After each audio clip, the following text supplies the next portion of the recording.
It's time for the business news now with Delano D'Souza, who joins me in the studio. Hi, Delano. Morning. And 2 weeks after, or less than 2 weeks after the UK voted to leave the EU, the Business Secretary has been at a bit of a whistle-stop round the world tour. That's right. Sajid Javid is in India this Friday in a bid to kickstart bilateral trade talks.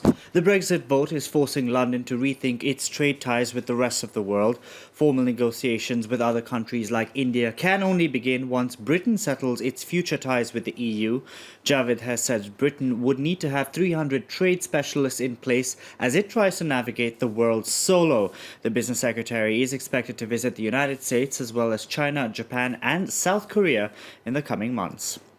And next, Christine Lagarde has begun her second term with the IMF, and she's been speaking out on a range of issues. That's right, Belle. The managing director of the International Monetary Fund has been airing her views on the US election, for instance. Christine Lagarde says Donald Trump-style protectionism would hurt the global economy. When asked about the possibility of a woman in the White House, she said it would be a welcome change. But of course, her attention did shift towards the Brexit now. The IMF warned of dire consequences to Britain's economy should it vote to leave in the run-up to the referendum. Lagarde says sometimes the experts are proven right. Take a listen. The so-called experts were discounted by the Brexit campaign.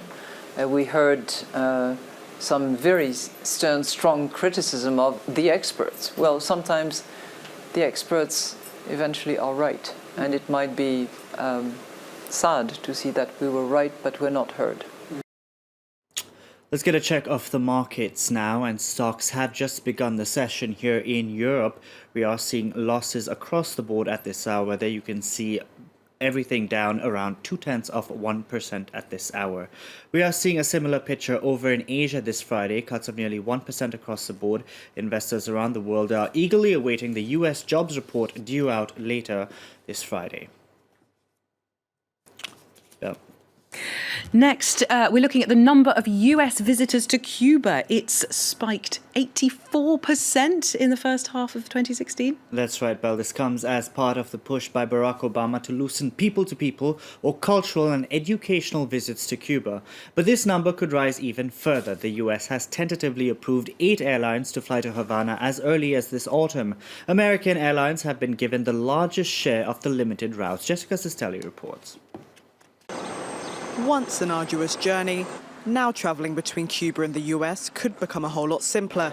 On Thursday, the US Transportation Department gave initial approval to 8 major airlines to fly directly to the communist island, which could take off as early as this autumn.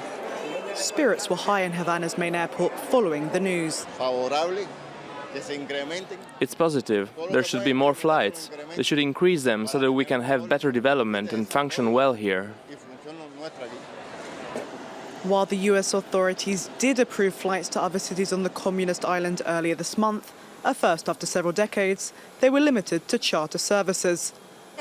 People who live far away in the US need to depart several days before, like my son. He lives in Texas and he's had to depart several days ahead to be here on time. It's very good to have more flight options. American Airlines, the largest US air carrier operating in Latin America, was granted the largest cut of the limited routes, with 35 flights per week. Its rival JetBlue Airways received 27. It's the latest step in normalizing relations between the US and Cuba since the diplomatic thaw began in late 2014. The last time the two nations had shared commercial routes was back in 1960. US transport authorities are set to reach a final decision by the end of this summer, meaning travellers from the States to the island could soar even higher.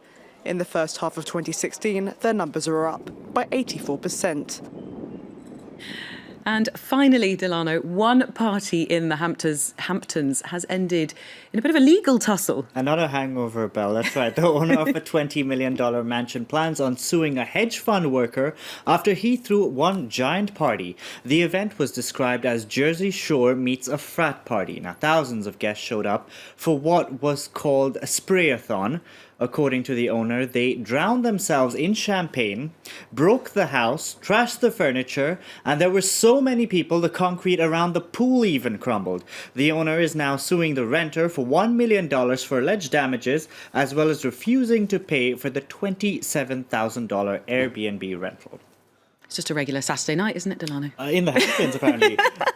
They're describing it as a Wolf of Wall Street party. Well, it definitely sounds like that. It has a ring to it, I'm sure. Delano D'Souza with the Business News. Thank you very much for that. And going